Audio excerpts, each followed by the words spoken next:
हाँ जी, राजस्थान क्लासेस के online platform पे आपका हार्दिक स्वागत है। पिछली पिछली क्लास में हम ऋग्वेदिक काल जो है वो पढ़ रहे थे। उसमें हमने देखा था ऋग्वेदिक काल का भौगोलिक विस्तार, सामाजिक स्थिति, आर्थिक स्थिति, राजनीतिक स्थिति देख ली थी। और हमने एक चीज देखने बाकी था, वो था धार्मिक स्थिति। ऋग्वेदिक काल में हमारा धार्मिक स्थिति जो है एक बचा हुआ है, उसके बाद हम उत्तर वैदिक काल जो है वो पढ़ेंगे। तो हम देखते हैं ऋग्वेदिक काल की धार्मिक स्थिति। धार्मिक स्थिति ऋग्वेदिक काल में जो है, ऋग्वेदिक काल के जो लोग थे वो बहुदेववाद, प्राकृतिक बहुदेववाद और एकेश्वरवाद में विश्वास करते थे। बहुदेववाद यानी कि जो है एक से अधिक देवताओं की पूजा करना, उनको मानना, उनको फॉलो करना बहुदेववाद। एकेश्वरवाद, एक ईश्वर की उपासना करना, एक ईश्वर की पूजा करना, एक ईश्वर को जो है मानना, एकेश्वरवाद।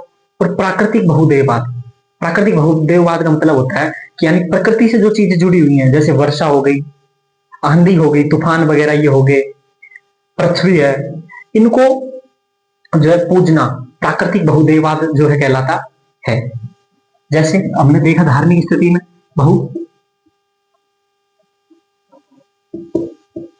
बहुदेववाद, प्राकृतिक बहुदेववाद और एकेश्वरवाद। एकेश्वरवाद ये तीन चीजें हमने देखी, इनको समझा भी कि बहुदेववाद जो है एक से अधिक देवताओं की पूजा करना, प्राकृतिक बहुदेववाद प्रकृति से जुड़े हुए जो देवता जो चीजें हैं उनकी पूजा करना, उनकी आराधना करना, उनकी उपासना जो है वो करना। एकेश्वरवाद, एक से जो एक ईश्वर की उपासना करना, उनको फॉलो करना जो है एकेश्वरवाद। ऋग्वेदिक काल के जो देवता है, ऋग्वेदिक काल के जो देवता हैं उनको भास्कराचार्य ने तीन भागों में डिवाइड किया है। एक है आकाश के देवता और अंतरिक्ष के देवता, पृथ्वी के देवता, तीन भागों में डिवाइड किया है। वो हम देखते हैं कौन कौन से। भास्कराचार्य, भास्कराचार्य ने जो है वो ऋग्वेदिक काल के जो देवता हैं उनको तीन भागों में डिवाइड किया है। एक है आकाश के देवता,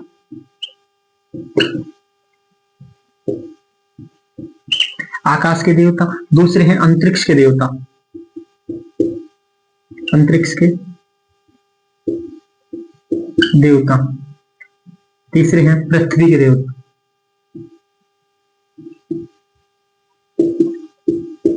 पृथ्वी के देव। तीन भागों में डिवाइड किया, किसके अनुसार? भास्कराचार्य के अनुसार। आकाश के देवता, उसमें हम सबसे पहले देखते हैं सूर्य,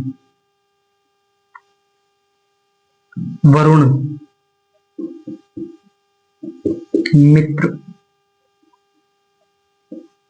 पूषण और अश्विन।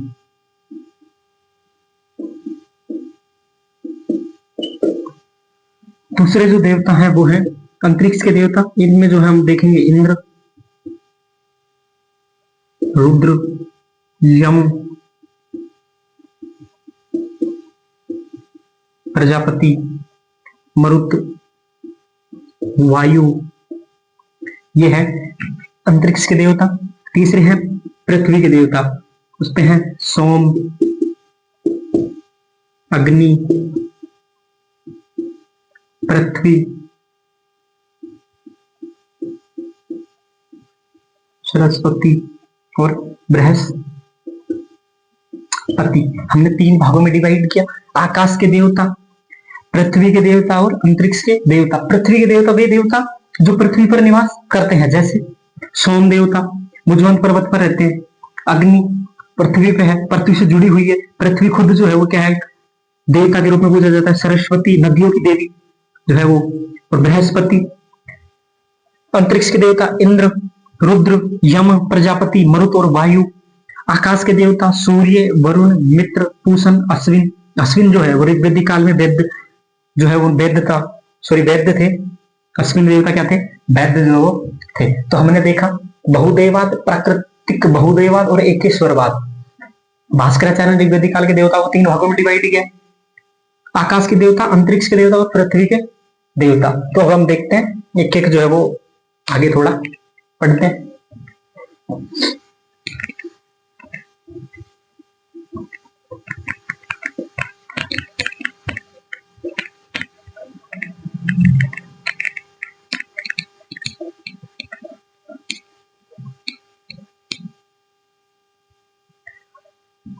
हम देखते हैं ऋग्वेदिक काल के जो प्रमुख देवता थे, प्रमुख देवता वो थे इंद्र। भगवान इंद्र जो है वो क्या थे, ऋग्वेदिक काल के प्रमुख देवता। ऋग्वेद में इंद्र के लिए पुरंदर शब्द का यूज किया गया है। ऋग्वेद में जो भगवान इंद्र है उनके लिए पुरंदर शब्द का यूज किया गया है। और प्रमुख देवता है ऋग्वेदिक काल के जो प्रमुख देवता माने जाते हैं, ऋग्वेद में जो है वो इंद्र का 250 बार उल्लेख मिलता है। 250 बार जो है क्या मिलता है, उल्लेख मिलता है। और ये जो इंद्र भगवान इंद्र है इनको आंधी, वर्षा, वायु और युद्ध के देवता के रूप में जो है पूजा जाता है। तो इनको जो है वो इनका उल्लेख कितनी बार मिलता है ऋग्वेद में, उल्लेख जो है कितनी बार मिलता है, 250 बार, जो 250 बार उल्लेख मिलता है। और इन्हें आंधी, वर्षा एवं युद्ध, आंधी, वर्षा, तूफान और वर्षा के देवता के रूप में जो है पूजा जाता है, युद्ध के देवता के रूप में पूजा जाता है। उल्लेख जो है ऋग्वेद में 250 बार जो है उल्लेख मिलता है, प्रमुख देवता माने जाते हैं। और इनके लिए एक शब्द मिलता है ऋग्वेद में, वो है पुरंदर। पुरंदर शब्द जो है ये भगवान इंद्र के लिए यूज किया गया है। ऋग्वेदिक काल के प्रमुख देवता थे, 250 बार उल्लेख मिलता है। आंधी, वर्षा, तूफान और युद्ध के देवता माने जाते हैं, पुरंदर शब्द यूज किया गया है। दूसरे जो प्रमुख देवता माने जाते हैं वो है अग्नि। दूसरे प्रमुख देवता जो है वो माने जाते हैं अग्नि। अग्नि जो है उनका ऋग्वेद में उल्लेख मिलता है, 250 बार जो है वो उल्लेख मिलता है, यानी कि 250 सूक्त जो है वो किसको समर्पित है, देवता अग्नि को जो है समर्पित है। और ये जो अग्नि है इसको मनुष्य और देवताओं के मध्यस्थ के रूप में पूजा जाता था। यानी कि हमें कोई भी संदेश जो है देवताओं के पास भेजना होता था तो हम किसके माध्यम से भेजते थे, अग्नि के माध्यम से जो है वो भेजते थे। ये अग्नि जो है वो क्या है, दूसरा प्रमुख देवता, दूसरा प्रमुख देवता जो है वो माना जाता है। इनका जो उल्लेख मिलता है ऋग्वेद में, उल्लेख कितनी बार मिलता है, 200 बार जो है, 200 टाइम्स जो है उल्लेख मिलता है, 200 बार उल्लेख देखने को मिलता है। और ये मनुष्य व देवता के मध्यस्थ की भूमिका निभाते थे, मध्यस्थ की भूमिका जो है क्या करते थे, अदा करते थे। पहले प्रमुख जो देवता थे वो थे इंद्र, दूसरे जो देवता थे वो अग्नि, और ऋग्वेदिक काल के जो तीसरे प्रमुख देवता थे वो थे भगवान वरुण। कौन थे, भगवान वरुण जो है वो तीसरे प्रमुख देवता माने जाते हैं। ऋग्वेदिक काल के तीसरे प्रमुख देवता जो है वो माने जाते हैं, तीसरे प्रमुख देवता माने जाते हैं। इनका जो उल्लेख देखने को मिलता है और ऋग्वेद में हमें 30 बार जो है उल्लेख, 30 बार जो है उल्लेख मिलता है। और इन्हें कहा जाता है ऋतस्य गोपा। इनका ऋग्वेद में उपनाम क्या मिलता है, ऋतस्य गोपा। क्या मिलता है, ऋतस्य गोपा नाम जो है वो मिलता है ऋग्वेद में, ऋतस्य गोपा नाम मिलता है। ऋतस्य गोपा जो है कहा जाता है, ऋतस्य गोपा का जो मतलब होता है, जो अर्थ होता है वो होता है ऋतुओं का संचालक, ऋतुओं का संचालक, ऋतुओं का संचालक जो है कहा जाता है। अब हम 6 ऋतुओं को मानते हैं, वो जो ऋतु है कि कब कौन सी ऋतु आनी है, उनका जो संचालन करता है वो कौन करता है, भगवान वरुण करते हैं, जिन्हें ऋतस्य गोपा कहा गया है। यानी हमने देखा वैदिक काल के प्रमुख देवता, सबसे पहले हमने देखा इंद्र। इंद्र के लिए यूज किया गया पुरंदर शब्द, 250 बार उल्लेख देखने को मिलता है। आंधी, वर्षा, तूफान और युद्ध के देवता माने जाते हैं और प्रमुख देवता है। उसके बाद हमने देखा अग्नि को 200 बार उल्लेख देखने को मिलता है, और ये मध्य जो मनुष्य और देवता के मध्य मध्यस्थी भूमिका निभाते थे, दूसरे प्रमुख देवता माने जाते हैं। वरुण भगवान तीसरे प्रमुख देवता थे, ऋग्वेदिक काल के 30 बार उल्लेख मिलता है, और ये ऋतस्य गोपा के नाम से जाने जाते थे, ऋतुओं का संचालक जो है वो इन्हें कहा जाता था। तो ये हमने देखा। उसके बाद हम जो है आगे देखते, आगे जो है वो धार्मिक स्थिति हमें जो है क्या क्या मिलती। हमने देखा बहुदेववाद, प्राकृतिक बहुदेववाद में विश्वास करते थे। भास्कराचार्य ने ऋग्वेदिक काल के देवता को 3 भागों में डिवाइड किया। फिर हमने प्रमुख देवता देखे, इंद्र के बारे में देखा, अग्नि के बारे में देखा, और भगवान वरुण के बारे में जो है वो देखा। उसके बाद हमने जब हम ऋग्वेदिक काल, जो ऋग्वेद जब हमने किया था, ऋग्वेद जब हमने वैदिक साहित्य किया था, ऋग्वेद जो है वो किया था, ऋग्वेद में हमने देखा था, जो हमने तीसरा मंडल किया था ऋग्वेद का, थर्ड मंडल, उसमें हमने देखा था गायत्री मंत्र। गायत्री मंत्र हमने देखा था, और गायत्री मंत्र में हमने तीसरे मंडल में हमने देखा था गायत्री मंत्र हमें मिलता है। और गायत्री मंत्र की रचना किसने की थी? विश्वामित्र ने जो है गायत्री मंत्र की रचना, विश्वामित्र ने गायत्री मंत्र की रचना की थी। ये जो गायत्री मंत्र है ये किसको समर्पित था? भगवान सूर्य को समर्पित था। और सूर्य के लिए ऋग्वेद में एक शब्द यूज किया गया, वो है सवित्र। क्या शब्द मिलता है, क्या वर्ड जो हमें मिलता है वो है सवित्र। भगवान सूर्य के लिए जो सवित्र यूज वर्ड जो है यूज किया गया है। गायत्री मंत्र थर्ड मंडल में मिलता है, ऋग्वेद के थर्ड मंडल में मिलता है, और इसकी रचना किसने की थी? विश्वामित्र ने जो है वो की थी। उसके बाद हमने देखा ये ऋग्वेद का ही जो है 9th मंडल हमने किया था। 9th मंडल जो है उसमें हमने देखा था कि सोम देवता का उल्लेख है, सोम देवता का उल्लेख है। ये जो सोम देवता है ये कहां पर रहते थे? मुजवंत पर्वत पर जो है वो निवास करते थे। आज का जो हिमालय है उसकी सबसे ऊंची चोटी मानी जाती है माउंट एवरेस्ट। ये जो माउंट एवरेस्ट है इसकी तुलना किससे की जाती है? मुजवंत पर्वत से जो है की जाती है। ये जो मुजवंत पर्वत है इसकी तुलना किससे की जाती है? माउंट एवरेस्ट से।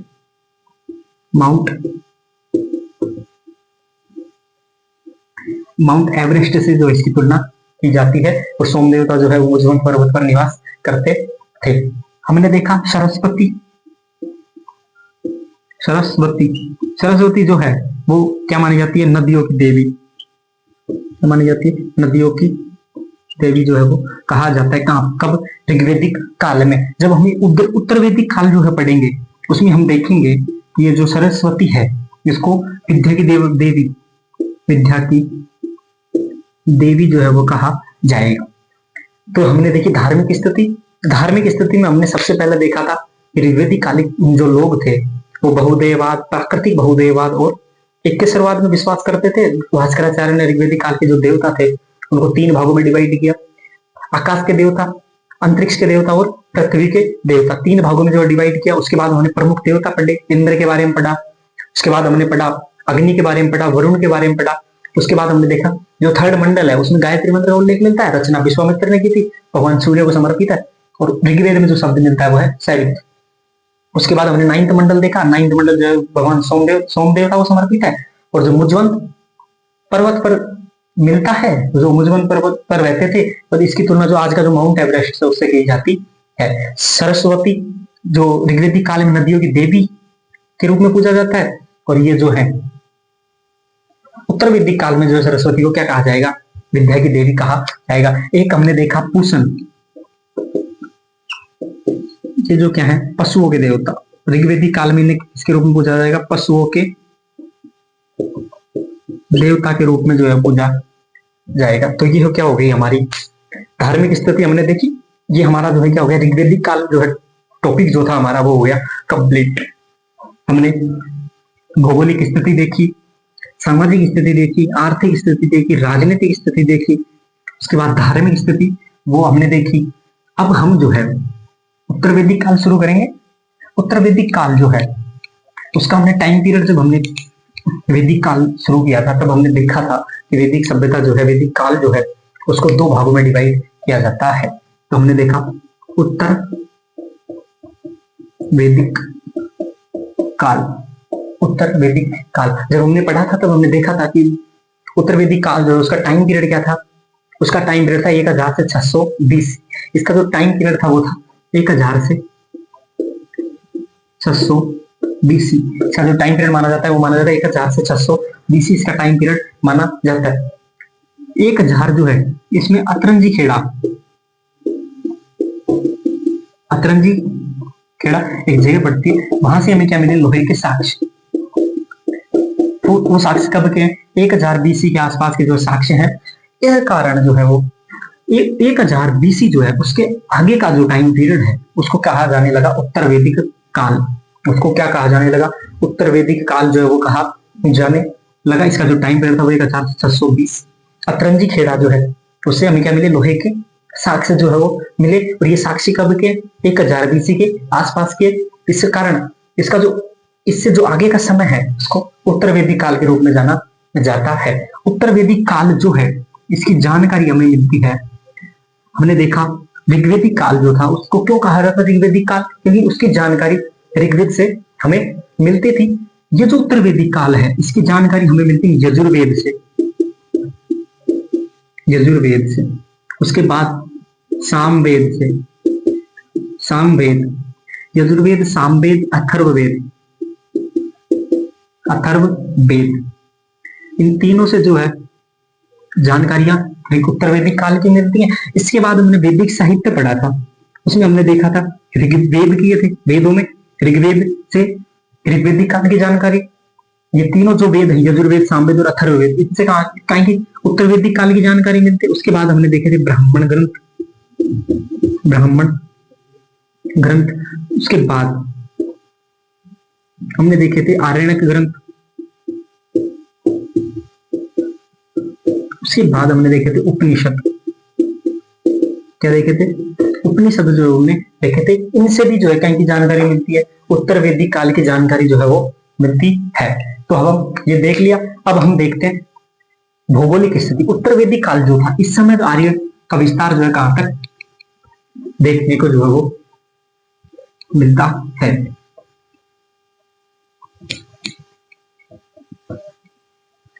तो हम विस्तार देखते हैं, भौगोलिक विस्तार। भौगोलिक विस्तार, भौगोलिक विस्तार हमने देखा था जब हमने ऋग्वेदिक काल किया था। ऋग्वेदिक काल के जब भौगोलिक विस्तार हमने देखा था तब हमने देखा था आर्यों का जो भौगोलिक विस्तार था वो कहां कहां तक था। वो था अफगानिस्तान, पंजाब और पश्चिम यूपी वाला जो क्षेत्र है वहां पर आर्यों का भौगोलिक विस्तार था। लेकिन उत्तर वैदिक काल में क्या हुआ, ये आर्य जो है पूर्व की ओर खिसने के बाद जब ये देखा, ये कुरुक्षेत्र तक इनका विस्तार माना जाता है। कुरुक्षेत्र जो दिल्ली और जो गंगा यमुना दोआब है उसका उत्तरी भाग जो है उसको माना जाता है, इनका विस्तार जो है वो माना जाता है। कुरुक्षेत्र,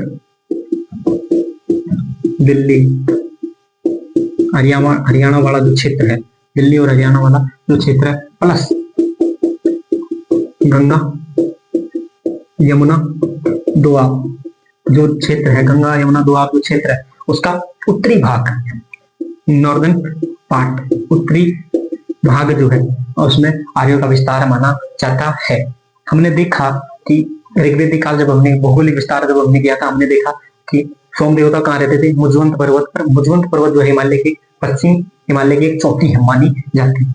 लेकिन जब हम ऋग्वेदिक काल जब पढ़ते हैं तो हमें कहीं जो साक्ष्य मिलते हैं त्रिकुकद पर्वत, त्रिकुकद पर्वत, क्रॉन्च और मैनाक, इन पर्वतों के साक्ष्य जो हमें मिलते हैं। और आज के समय में इनकी अगर तुलना की जाए तो ये कहां पे है, पूर्वी हिमालय, पूर्वी हिमालय जो है, अब जो भारत का पूर्वी भाग है वहां पे जो है ये देखने को मिलते हैं। त्रिकुगत पर्वत, क्रांच पर्वत, मैनाक पर्वत। ऋग्वेदिक काल में जब के जो भौगोलिक विस्तार था, जो लोग थे उनको समुद्र का ज्ञान नहीं था, समुद्र का ज्ञान नहीं था। लेकिन उत्तर वैदिक काल के जो लोग थे उनको समुद्र का ज्ञान था और इन्हें विंध्यन पर्वतमाला जो थी, विंध्यन पर्वतमाला जो थी उनका भी ज्ञान था। तो हमने भौगोलिक विस्तार में देखा कुरुक्षेत्र तक इनका विस्तार हो गया था। दिल्ली हरियाणा वाला जो क्षेत्र है वो कुरुक्षेत्र प्लस गंगा यमुना दोआब का उत्तरी भाग जो था वहां तक इनका क्या हो गया था, विस्तार हो गया था। त्रिकुगत पर्वत, क्रांच पर्वत और मैनाक जो पर्वत है उसका उल्लेख हमें देखने को मिलता है। ये जो पूर्वी हिमालय है इनसे आज की तुलना जो है इनकी तुलना की जाती, समुद्र का ज्ञान था इन्हें, विंध्यन पर्वत जो है उल्लेख मिलता है। तो ये हमारा क्या हो गया, भौगोलिक विस्तार। उसके बाद हम देखेंगे सामाजिक जो है वो स्थिति, सोशल कंडीशन देखेंगे उत्तर वैदिक काल की। लेटर वैदिक जो पीरियड है, उत्तर वैदिक काल जो है उसकी क्या देखेंगे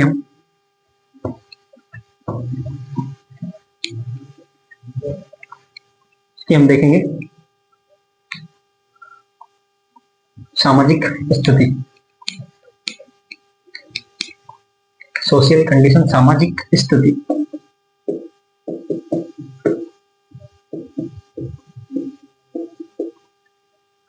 तब हमने जब ऋग्वेदिक काल हमने किया था तब हमने देखा था समाज जो है कैसा था, पितृसत्तात्मक समाज था।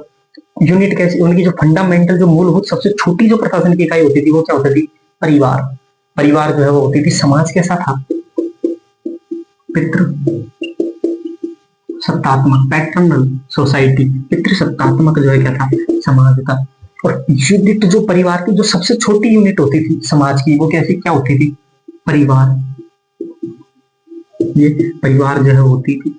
और परिवार का जो मुखिया होता था, पितृसत्तात्मक समाज था, इस कारण परिवार का जो मुखिया होता था, वो हेड होता था, वो किसे बनाया जाता था, पिता को, फादर को जो है क्या बनाया जाता था, हेड बनाया जाता था किसका, परिवार का। और ये जो पिता था इसको क्या कहा जाता था, गृहपति, गृहपति या कुलप, गृहपति या कुलप जो है वो कहा जाता था। ये हमने देखा था ऋग्वेदिक काल में। हमने देखा था ऋग्वेदिक काल में जो महिलाओं की स्थिति थी वो कैसी थी, सम्मानजनक, अच्छी स्थिति में जो महिलाएं थी। लेकिन उत्तर वैदिक काल में क्या हुआ, उत्तर वैदिक काल में महिलाओं की जो स्थिति थी उसमें क्या आई, हमें गिरावट देखने को जो है वो मिलती है। ऋग्वेदिक काल जब हमने किया था तब हमने ऋग्वेद का जो 10वां मंडल पढ़ा था उसमें हमने पढ़ा था पुरुष सूक्त। उसमें हमें वर्ण व्यवस्था का उल्लेख मिला। वर्ण व्यवस्था कैसी थी, कर्म आधारित, कर्म आधारित वर्ण व्यवस्था थी। लेकिन उत्तर वैदिक काल में क्या हुआ, ये जटिल हो गई और ये हुई जन्म आधारित हो गई थी। जब हमने देखा था, क्या देखा था, वर्ण व्यवस्था, वर्ण व्यवस्था जो हमें कहाँ देखने को मिलती है, 10th मंडल जो है, 10th मंडल जो है उसका पुरुष सूक्त। कौन सा सूक्त, पुरुष सूक्त जो है, पुरुष सूक्त में हमें जो है वर्ण व्यवस्था देखने को मिलती है। और ये जो वर्ण व्यवस्था है, वर्ण व्यवस्था कैसी थी, वर्ण व्यवस्था थी कर्म आधारित, कर्म आधारित। कर्म आधारित कब थी, ऋग्वेदिक काल में। ऋग्वेदिक काल में कैसी थी, कर्म आधारित। लेकिन उत्तर वैदिक काल में क्या हुआ, ये जो वर्ण व्यवस्था थी वो हो गई जन्म आधारित। कैसी हो गई, जन्म आधारित जो है वो हो गई थी। ठीक है, ऋग्वेद वर्ण व्यवस्था को लेकर ऋग्वेद के 10th मंडल उसके पुरुष सूक्त में मिलता है। ऋग्वेदिक काल में कैसी थी, कर्म आधारित। लेकिन बाद में उत्तर वैदिक काल जो था उसमें हमें कैसी देखने को मिलती है, जटिल हो गई थी, उस कारण जन्म आधारित देखने को मिलती है। और हमें 4 वर्ण जो है वो देखने को जो है वो मिलते हैं। पहला ब्राह्मण वर्ग, दूसरा क्षत्रिय, क्षत्रिय, तीसरा है वैश्य, चौथा है शूद्र। ये जो 4 वर्ण थे, अगर कोई व्यक्ति, कोई बच्चा जो है वो ब्राह्मण के घर जन्म लेगा तो उसका ओनली एक काम है, क्या है, पढ़ना या पढ़ाना, पढ़ना या पढ़ाना।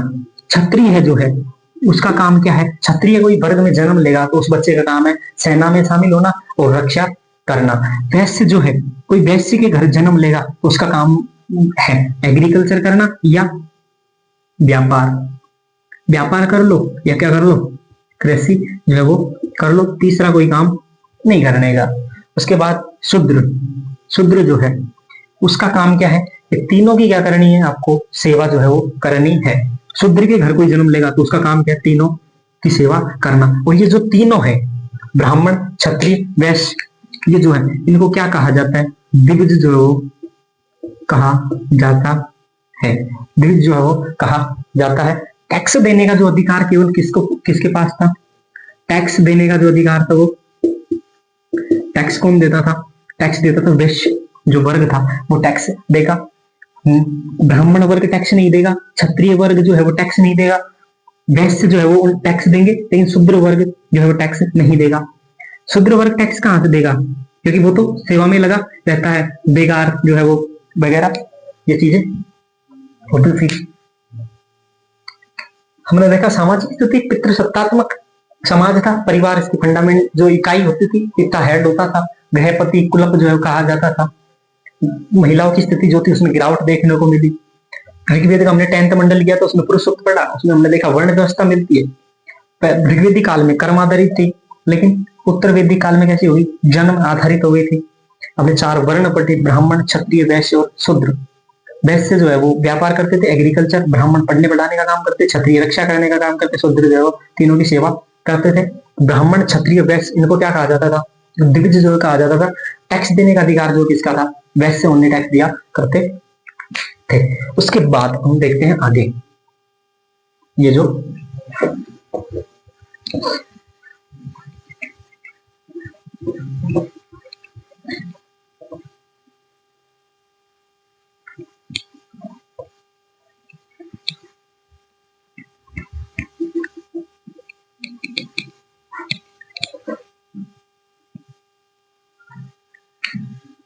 सामाजिक स्थिति, इसमें हम देखते हैं उत्तर वैदिक काल में हमें 16 संस्कार जो है वो देखने को मिलते हैं। संस्कार व्यवस्था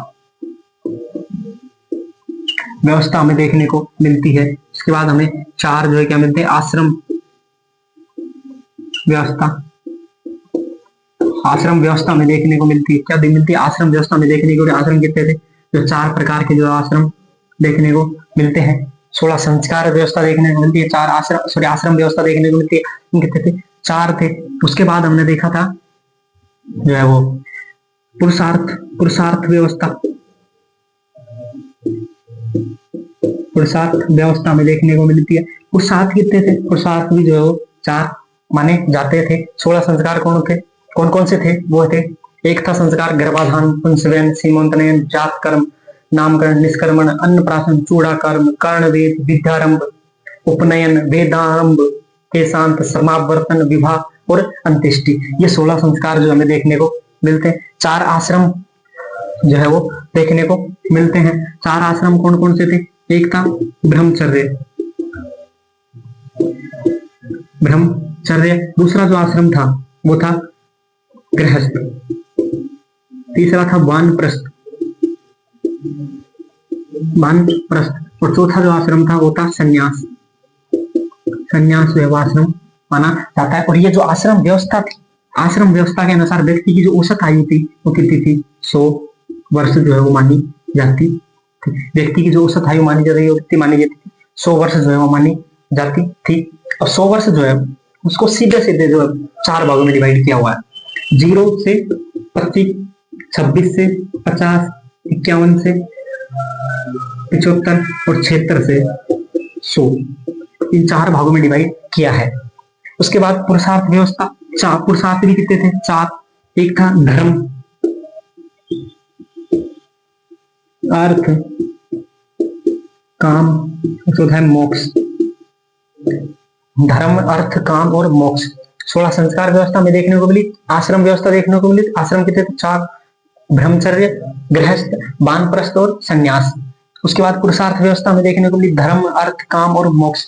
और उत्तर वैदिक काल जो है उसमें 8 प्रकार के हमें क्या मिलते हैं, विवाह देखने को मिलते हैं। 8 प्रकार के विवाह देखने को मिलते हैं। विवाह की प्रकृति कैसे थी, विवाह की प्रकृति 2 प्रकार की थी, एक थी अनुलोम विवाह, एक था प्रतिलोम विवाह, जो हम ऋग्वेदिक काल में पढ़ चुके। लेकिन ये 8 प्रकार के विवाह में देखने को जो है वो मिलते हैं। उसके बाद हम देखते हैं महिलाओं की स्थिति, कि समाज में महिलाओं की स्थिति कैसी रखी, वो हम देखते हैं।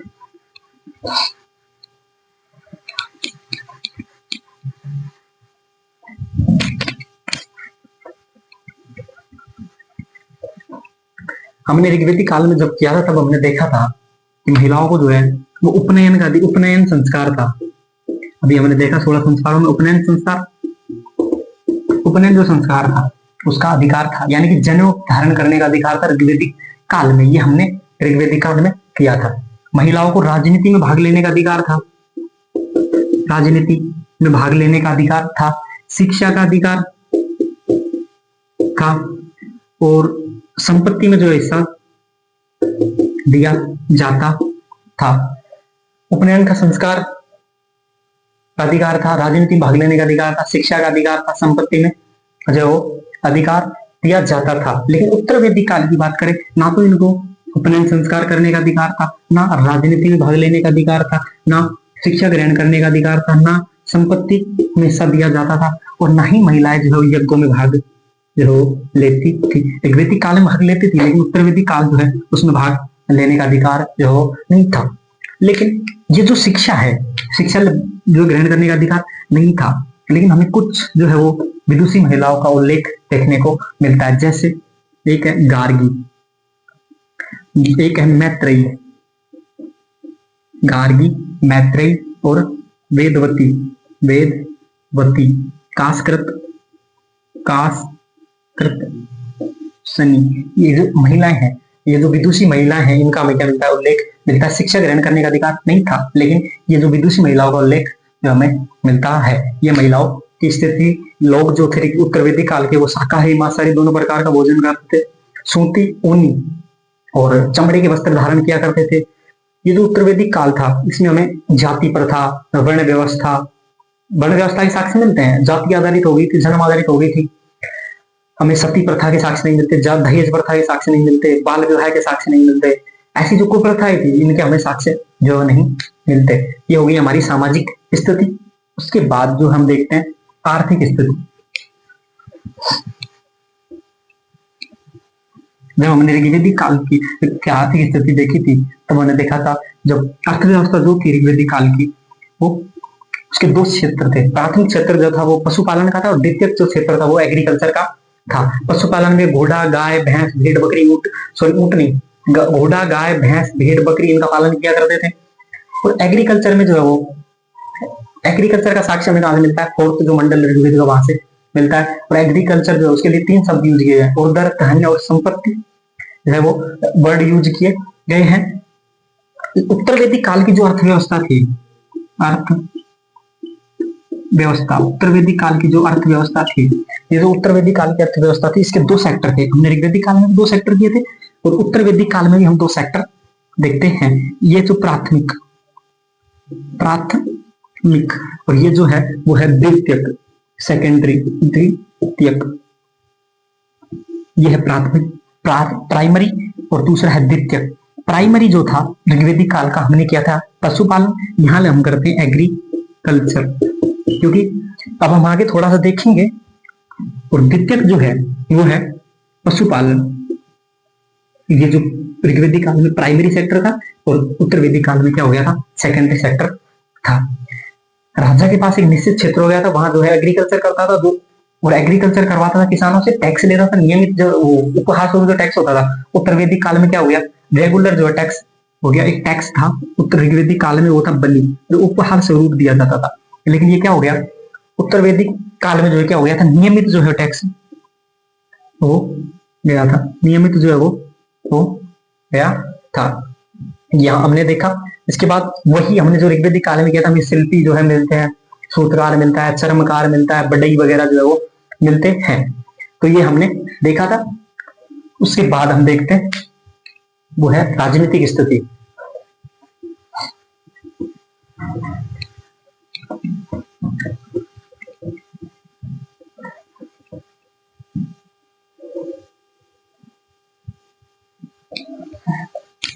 शायद लिखा नहीं था ये आर्थिक स्थिति, तो आप देख लेना। अब हम देखेंगे राजनीतिक स्थिति। राजनीतिक स्थिति, राजनीतिक स्थिति, राजनीतिक स्थिति में जो हम, ये जो हमने देखा था ऋग्वेदिक काल में, जो ऋग्वेदिक जो समाज था, वो प्रशासन जो था वो कैसा था? कबीलों में बटा हुआ था। किसमें? कबीलों में जो है वो, कबीले जो आपस में मिले तो क्या बना? जो है वो जनपद। क्या बना? जनपद जो है बना। और जनपद क्या था? एक निश्चित भूमि होती थी, निश्चित जो क्षेत्र होता था। और जनपद का जो शासक होता, जो किंग होता था, वो क्या कहलाता था? राजा। क्या कहलाता था?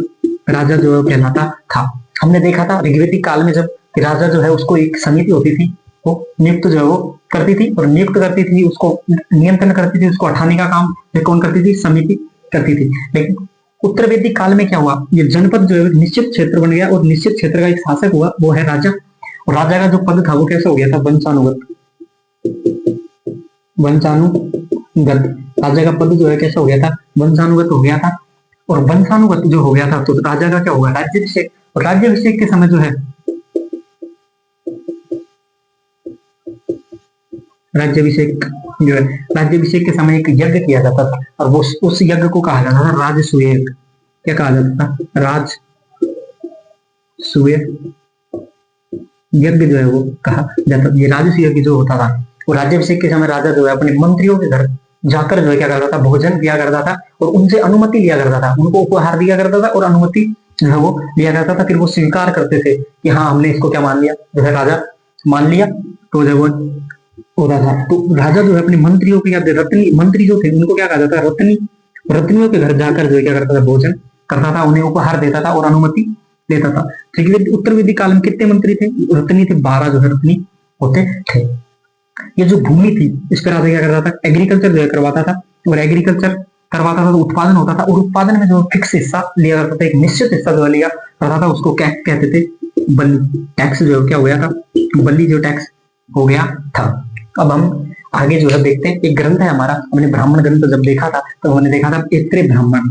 कौन सा देखा था, ऐत्रेय ब्राह्मण। उसमें कहा गया है कि जो ऋग्वेदिक उत्तर वैदिक काल का जो प्रशासन है उसको, जो प्रशासन है उत्तर वैदिक काल का, उसको हम कितने भागों में डिवाइड करते हैं, 5 भागों में जो है डिवाइड करते हैं। यह है उत्तर वैदिक काल का आर्यन समाज। ठीक है, ये जो मध्य वाला भाग है इसको क्या कहा जाता है, राज्य। किसके अनुसार, ऐत्रेय ब्राह्मण के अनुसार। किसके अनुसार, ऐत्रेय ब्राह्मण ग्रंथ के अनुसार मध्य वाला जो भाग होता था उसको क्या कहा जाता है, राज्य। उत्तर वाला जो भाग होता था उसको कहा जाता था विराज्य, राज्य। दक्षिण वाला जो भाग होता था उसको कहा जाता था भोज्य। क्या कहा जाता था, भोज्य जो है वो कहा जाता था। पूर्व वाला जो भाग होता था उसको बोलते थे साम्राज्य। क्या बोलते थे, साम्राज्य। और जो पश्चिम वाला जो भाग होता था उसको बोलते थे स्वराज्य। क्या बोलते थे, स्वराज्य जो कहा जाता था। अब ये प्रशासनिक इकाइयां हो गई 5 भागों में, उत्तर में विराज, दक्षिण में भोज्य, पूर्व में साम्राज्य और पश्चिम में स्वराज्य, मध्य में राज्य। अब इनका एक शासक होगा या कोई भी प्रशासक जो है वो होगा। तो उत्तर में जो था वो क्या था, विराट। उत्तर का जो प्रशासक होता था उसके क्या कहते थे, विराट। दक्षिण में जो होता था उसको क्या कहते थे, भोज। क्या कहते थे, भोज जो उसको कहा जाता था। साम्राज्य का जो प्रशासक, पूर्वी भाग का जो हिस्सा साम्राज्य, उसका जो प्रशासक होता था उसको बोलते थे सम्राट। क्या बोलते थे, सम्राट जो है वो कहा जाता था। और ये जो पश्चिमी भाग था इसका जो प्रशासक होता था उसको बोलते थे स्वराट। और जो मध्य का होता था उसको बोलते थे राजा। क्या बोलते थे, राजा। तो ऐत्रेय ब्राह्मण के अनुसार प्रशासनिक इकाइयां कितने भागों में विभाजित थी, 5। उत्तर में विराज, दक्षिण में भोज, पूर्व में साम्राज्य और पश्चिम में स्वराज्य। इनका जो प्रमुख होता था, और मध्य में क्या होता था, राज्य। राजा विराट, विराज का विराट, साम्राज्य का सम्राट, भोज्य का भोज्य और स्वराज्य का स्वराट। ये 5 भागों में प्रशासनिक इकाइयां थी। हमें कुछ राज्यों के सोच साक्ष्य, जनपदों के राज्यों के साक्ष्य मिलते हैं। एक था वैदे, वेदे, काशी, पांचाल। पांचाल ऋग्वेदिक काल में एक कबीला था, और उत्तर वैदिक काल में क्या हो गया, एक राज्य जो है वो हो गया। तो उत्तर वैदिक काल के में 3 राज्यों के साक्ष्य जो है वो मिलते हैं। हमने देखी आर्थिक स्थिति, देखी सामाजिक स्थिति, देखी राजनीतिक स्थिति, देखी भौगोलिक जो है स्थिति देखी। अब हम देखते हैं धार्मिक स्थिति।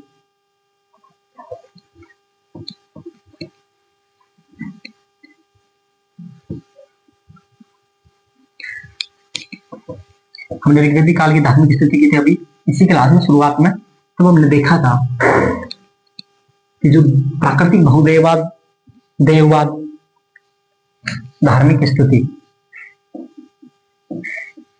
धार्मिक स्थिति, धार्मिक स्थिति हमने ऋग्वेद में देखी। ये जो क्या थे, बहुदेववाद में मानते थे, बहुदेववाद, एकेश्वरवाद, एकेश्वरवाद। और उसके बाद प्राकृतिक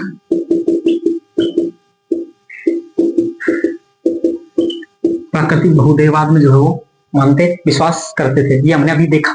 उसके बाद हमने देखा था जो ऋग्वेदिक काल के जो देवता था 3 भागों में विभाजित जो है वो किया जाता था। आकाश के देवता, अंतरिक्ष के देवता और पृथ्वी के देवता। उसके बाद हमने जो देखा था प्रमुख देवता ऋग्वेदिक काल के थे इंद्र, फिर सेकंड था अग्नि, थर्ड था वरुण। लेकिन उत्तर वैदिक काल में जो ये इंद्र, अग्नि जो है इनका क्या हो गया, महत्व कम। और जो प्रमुख देवता हो गए वो हो गए प्रजापति। कौन हो गए थे, प्रमुख देवता प्रजापति जो है वो हो गए थे। अब हमने ऋग्वेदिक काल जब हमने किया था तब हमने देखा पूषण देवता, पूषण जो है उनके बारे में हमने देखा था। और ये जो पूषण थे वो ऋग्वेदिक काल में क्या थे, पशुओं के देवता, पशुओं के देवता। क्या, पशुओं के देवता। लेकिन उत्तर वैदिक काल में क्या हो गए, ये शूद्रों के देवता। क्या हो गए थे, शूद्रों के देवता जो है वो हो गए थे। हमने देखा था सरस्वती, सरस्वती के बारे में।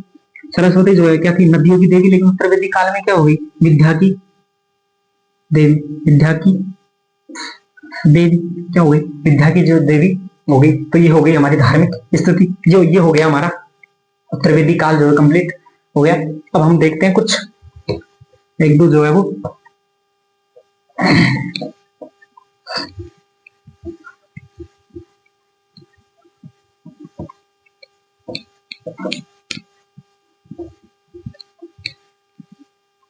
अब हम देखेंगे वेदांग।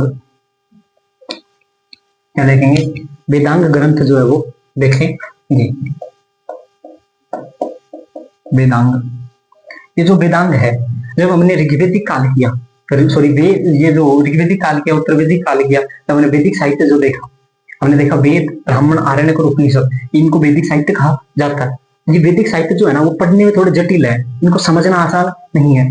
तो लेकिन जो बाद में जो साधु संत हुए, उन्होंने क्या किया, उन्होंने किया वैदिक साहित्य जो है उसको समझने के लिए उनको आसान भाषा में जो उनके क्या तैयार किए, नोट्स जो तैयार किए, वो क्या कहलाते हैं, वेदांग कहलाते हैं।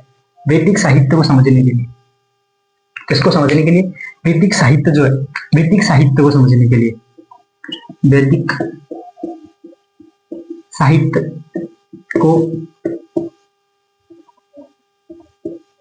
समझने के लिए, वैदिक साहित्य को समझने के लिए इनकी रचना की गई। ये कितने हैं, 6 प्रकार के हैं। कितने हैं, 6 प्रकार के। ये जो वेदांग है कितने प्रकार के हैं, 6 प्रकार के। कौन कौन से, एक है शिक्षा, दूसरा है कल्प, तीसरा है व्याकरण, चौथा है निरुक्त, पांचवा है छंद और छठा है ज्योतिष।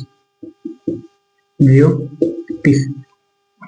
वेदांग, वैदिक साहित्य को समझने के लिए वेदांग की जो है रचना की गई, और ये कितने प्रकार के, 6 प्रकार के। कौन कौन से, शिक्षा, कल्प, व्याकरण, निरुक्त, छंद और ज्योतिष, ये हमने देखा वेदांग। अब हम देखते हैं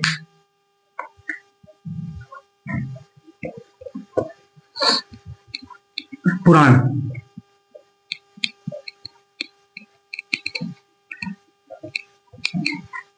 पुराण जो है हमारा जो नेक्स्ट टॉपिक है वो है पुराण। पुराण जो है, पुराणों में क्या है, पुराणों अब तक जो हमने घटनाएं पढ़ी हैं, ऐतिहासिक जो घटनाएं पढ़ी हैं, और हम आगे पढ़ेंगे गुप्त जो है वो मौर्य काल पढ़ेंगे, उसके बाद हम जो है वो गुप्त काल पढ़ेंगे, गुप्तोत्तर काल जो है पढ़ेंगे, सूंग और सातवाहन काल पढ़ेंगे। ये जो काल है, इनकी सिस्टमेटिक जो हमें जानकारी मिलती है, हिस्टोरिकल एविडेंस जो मिलता है, वो कहीं पे मिलता है, पुराणों में जो है वो मिलते हैं। तो हमें ऐतिहासिक घटनाएं, ऐतिहासिक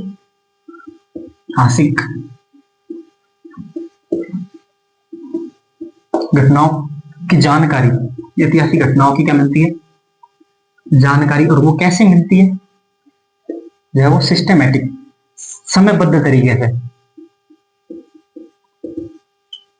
समयबद्ध तरीके से जो हमें जानकारी मिलती है। एक बंदा था पारजीटर।